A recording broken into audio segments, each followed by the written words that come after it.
before I came to Amsterdam to study business and economics, I worked in a bank in my hometown, Munich. And I left this bank for one particular reason, because even though the people there earned sufficient amounts of money, they all seemed dissatisfied with their life. They were frustrated with their career opportunities. They were unhappy with their relationships, and they were constantly stressed out. But these people, they all had one thing in common. They did not want to change it. And even outside of the bank, I kept on meeting people who were unhappy with their lives, but unwilling to change them.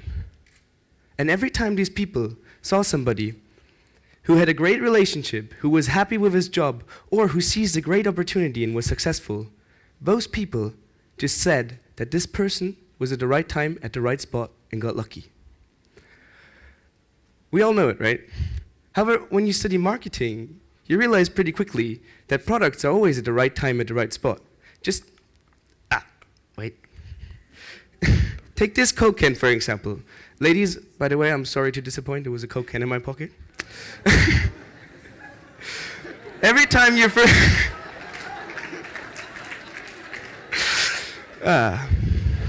good times, good times.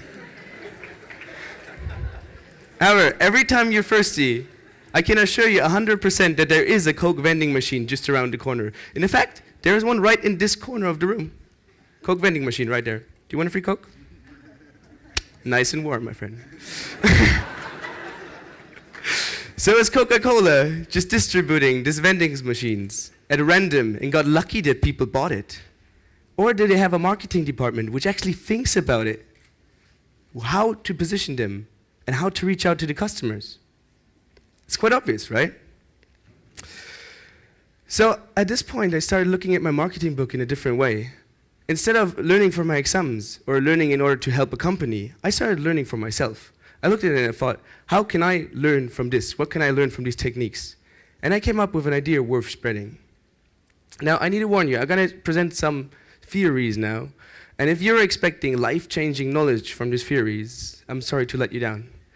But if you're guessing that these theories are like empty jars you need to fill with your own knowledge and your own insight, you're an outstanding guesser. So if you study marketing, you're not a stranger to these 4 blocks. They're called the 4 P's and 4 C's of marketing. They're the foundation of every product launch. No product enters the market without filling these 4 blocks. And tonight, we're going to launch you.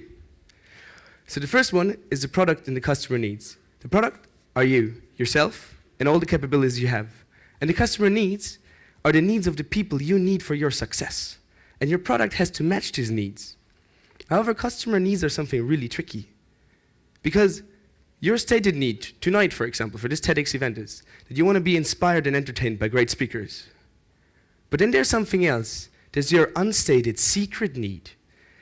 And tonight, I guess, this unstated secret need is that you want to go home afterwards, show your friends these videos, and brag about how sophisticated you are for attending such an event. Am I right? Now, these unstated needs are really hard to find.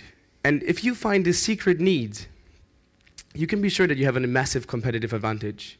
But I can't tell you what they are. You have to find it yourself. And the only advice I can give you on this is never, ever, ever try Googling them. They are secret needs you don't want to know about. Now, your product has to meet the customer's needs. And most of the time, when you do it for the first time, you will realize that it doesn't. But don't be sad about it, because the process is called R&D, which stands for research and development, and not research and depression. Even though you realize that your product doesn't meet the customer needs, you can still develop. It's never too late for personal development. My grandpa is 83 years old, and he's learning English right now just so he can watch this video. What's your excuse? Now, who in this room ever wanted to be a rock star or famous DJ? That's quite a lot, right? And why shouldn't you? If somebody would come up with a contract and would ask me, you want to sign up to be a rock star? I would take it immediately. All the fame and fortune, fast cars, giving concerts in front of 100,000 people. That would be great. But that's just half of the story. Because who in this audience actually is a rock star? And the reason why so many people fail to become a rock star is the same reason why I never became one. Because when I started playing guitar at the age of 16, this man was my idol. His name is John Butler, here at his own TED Talk in Sydney. And he started playing at the age of 16 as well. Now, how did John Butler become an outstanding guitar player and I didn't? It's because he dedicated himself to it. While I played once or twice a week, he played every free minute. While I was too shy to play in front of people, he went out busking in the streets. And while I played it safe and went to university, he quit university just to pursue a career in music. Now, I'm not trying to inspire anybody to quit their university right away and just go out busking in the streets. But next time you see somebody successful, ask yourself, what are his costs? Because this didn't come for free. There must be some costs behind it. And then ask yourselves, would you be willing to pay it? Because when people are told about the countless hours of practice, the endurance needed, and the risks involved in becoming a rock star, most of them don't want to do it anymore. But if it still sounds tempting to you, you should go for it. Now, after figuring out your product, your customer needs, your price, your costs, it's time to think about how to let people know you're out there. Because life is just basically like a big supermarket. And in a big supermarket, people are exposed to 300 products per minute. And this little girl could be your customer. She could be anybody, your future boss, or even your wife. And all these products around her, okay, I know, give her 20 years.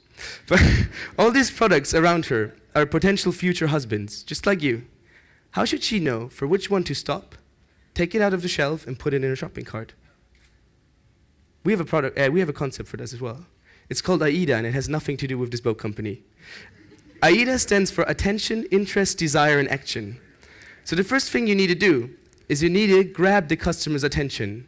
You can do that with anything. It could be a smile when you enter into the room. It could be a nice hat, a flashy outfit. Or you can simply stand on the red carpet on the stage right in front of them. Once you grab the attention, you need to create an interest within them. So that happens by displaying the attributes you thought about which they want. And because you thought about it, these attributes create a desire in them because you're exactly what they need. And that ultimately leads to the action part. It sounds a bit weird when talking about dating, maybe better with products, but it's really essential because in the market as well as in life, it's not the product which is the best which gets sold the most, but it's the best promoted product which gets sold the most. And now you can go through all these steps and still fail, simply because people don't know where to buy you. They don't know where to find you. This applies to every single life situation. But in my case, I just really like the dating example, so we're going to stay with that. So when I was 16 in Germany, that's the age when you're allowed to go out drinking, so I went to nightclubs with my friends, also because we thought that this is the prime place to meet women. Now, were we successful at meeting women at nightclubs? No. Was there even a realistic chance for us to meet women at nightclubs? Not at all. Why? Not only because of this. This could have worked. It's because at an average German nightclub, there's 80% men and 20% women. There's a massive oversupply of men, which leads to greater competition, less success. Now, I still managed to solve this problem. I wish I could tell you, oh yeah, I enhanced my product and I went out into the... Nah, that's not what happened. What happened was that I simply positioned myself differently. To be honest, my mother positioned me differently because she signed me up for standard dancing lessons. That was the reaction of my friends as well. But after 1 hour of standard dancing, I was not even mad anymore because from an economic perspective, that was amazing. There was a room full of women, such an oversupply, such a high demand for a guy like me. So little men, so little supply. It was like a supermarket with more customers than products. That was great. I went overnight from being a 3 in the club to a 9 at dancing, or maybe a 7. But still improvement. So what we can learn from this is that sometimes you need to consider all the options because sometimes the place which is the most obvious to meet your customers is not the place where they need you the most. And now after filling out all these 4 boxes, there's one major question left for tonight. Why do people, when we can analyze our situation and position us in the market, why would they attribute success solely to luck? And the answer here for is this. We tell ourselves that other people are lucky for the same reason We take a pill when we have a weight problem, or we drug our children when they're hyperactive. We have a problem and we're looking for a solution. And this one is easy, it's fast, and it's effortless. But it's also a dead end. Because rather than tackling the root of our dissatisfaction, the cause of our problems, we just swallow a luck pill and numb ourselves to all the symptoms. But with this luck pill, we also numb ourselves to all the great opportunities this world has to offer. And we constrain ourselves in developing our personal best. I was at this point. When I was in the bank, I was just as dissatisfied as all my colleagues. But I didn't swallow the luck pill. What I did was I analyzed, what am I good at? I positioned myself differently. I moved to Amsterdam to enhance my product. I met so many great people and got inspired, as well as inspired others. And within this 1.5 years, I'm here now. I went from being this poor, sad little man in a bank who was wearing a suit all day to presenting on a TEDx stage, my personal dream. So the next time you feel as dissatisfied as the people in my bank, you're unhappy with your relationships, you don't like where your life is going, or you simply feel like your life could be so much better, you have two options. You can either swallow the luck pill and go on with business as usual, or you can analyze your situation, take action, and truly change the game. Thank you.